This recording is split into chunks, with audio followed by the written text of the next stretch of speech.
సిద్ధమవుతున్న దృశ్యాలు కూడా మనం చూడొచ్చు. ఎక్కించేశారు వజ్రవాహనంలో.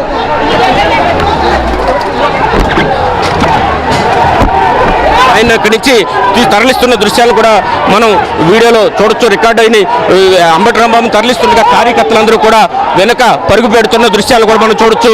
పరుగు పెట్టి వెనక వెంటాడుతున్న దృశ్యాలు కూడా మనం క్లియర్ కట్గా చూడొచ్చు. ఆయన వెనక కార్యకర్తలందరూ కూడా ఎట్టి పరిస్థితుల్లో ఆయన క్షమాపణలు చెప్పిన తర్వాత తీసుకెళ్లాలని ఇందాక నుంచి ఏదైతే డిమాండ్ చేశారో ఆ డిమాండ్ నెరవేర్చుకునేందుకు వారందరూ కూడా ముందుకెళ్తున్న దృశ్యాలు కూడా మనం చూడొచ్చు. మొత్తం మీద ఓవరాల్గా తీసుకుంటే కనుక వజ్రవాహనం ఇక్కడ ఆగుంది. ఇక్కడి నుంచి తీసుకువెళ్ళేందుకు ప్రయత్నం చేస్తున్నారు. ఇదే సమయంలో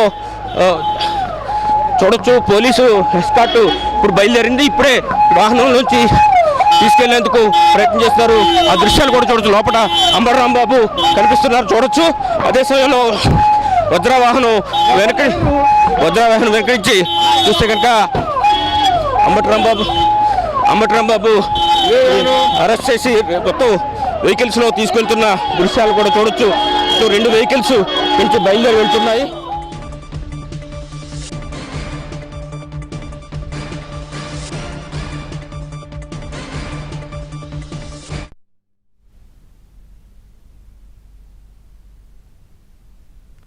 గుంటూరులో మాజీ మంత్రి అంబటి రాంబాబుని పోలీసులు అరెస్ట్ చేశారు. సీఎం చంద్రబాబుపై అనుచిత వ్యాఖ్యల కేసులో అంబటిని అరెస్ట్ చేసి నల్లపాడు పోలీస్ స్టేషన్కు తరలించారు.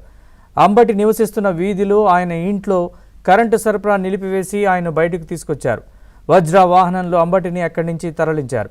అయితే అంబటి రాంబాబును తరలిస్తున్న వాహనంపై కూటమి శ్రేణులు రాళ్లు, టమాటాలు, కోడిగుడ్లు విసిరాయి.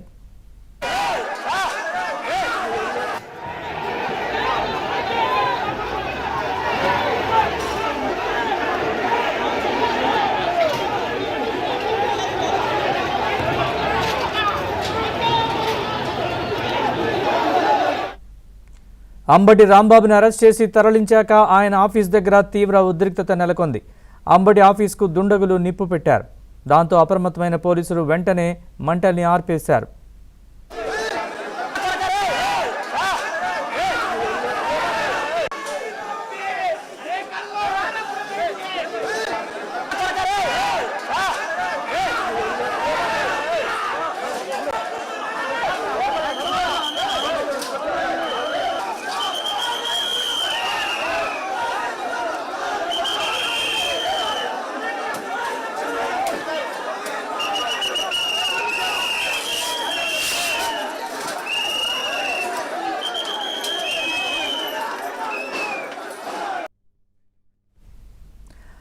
అంబటి రాంబాబుని పోలీసులు అరెస్ట్ చేసి నల్లపాడు పిఎస్కు తరలించారు. అయినప్పటికీ ఆయన ఆఫీస్ దగ్గర, ఇంటి దగ్గర ఉద్రిక్తత కొనసాగుతోంది. కొందరు నిప్పు పెట్టినట్లుగా మనం విజువల్స్లో గమనిస్తున్నాం. దీనికి సంబంధించిన పూర్తి వివరాలని మా ప్రతినిధి సత్య లైవ్లో మనకు అందిస్తారు. సత్య, అంబటి రాంబాబుని అరెస్ట్ చేశాక కూడా కార్యకర్తల్లో ఆగ్రహావేశాలు ఎందుకు ఇంకా చల్లారలేదు?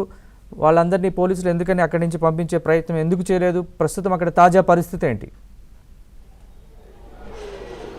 గుంటూరులో ఉన్నటువంటి సిద్ధార్థ నగర్లో అంబటి రాంబాబు నివాసం, అదేవిధంగా కార్యాలయం ఎదురుగానే ఉంటాయి, ఆపోజిట్ సైడ్ ఉంటాయి.